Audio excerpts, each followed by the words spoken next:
An anime about rugby. Interesting.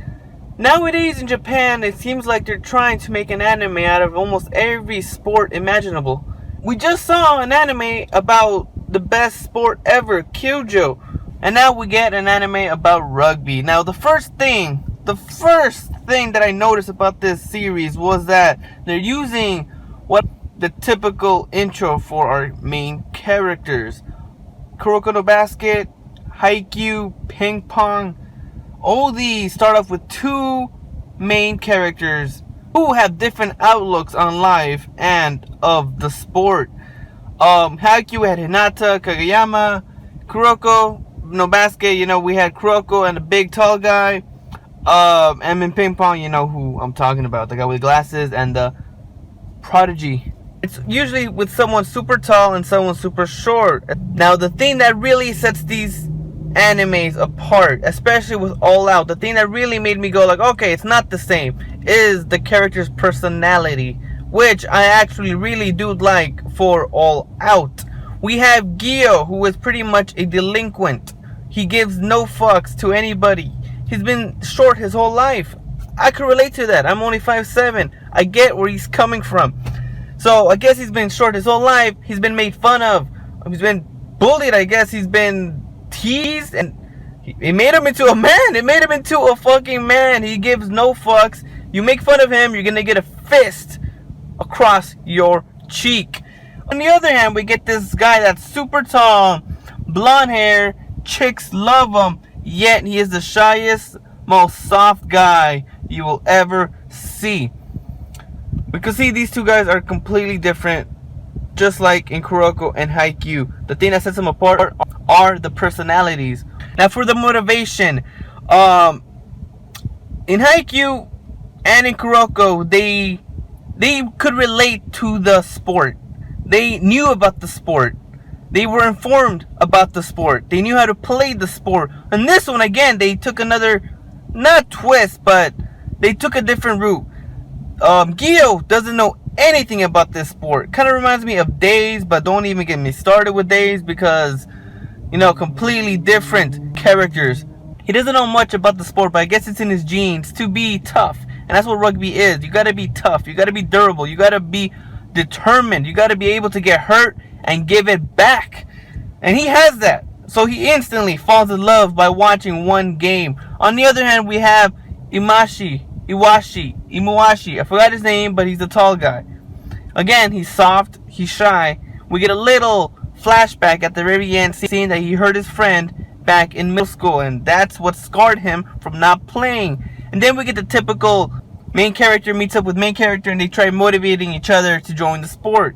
This time we have Gion, the smaller character, trying to make Iwashi try and play.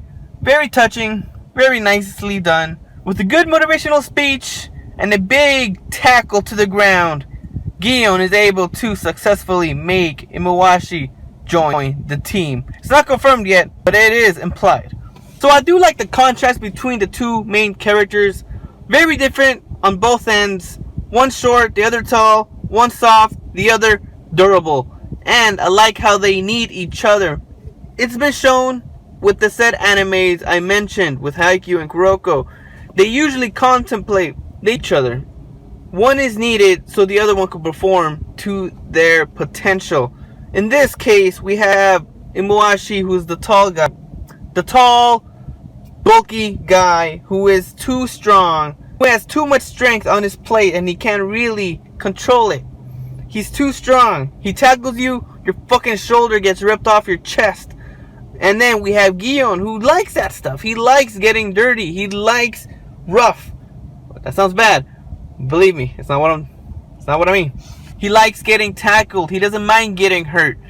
He does better when he's bleeding. So these two complete each other. They need each other so they could continue rugby. With the OST, nothing really stuck out. None of the background music stuck out.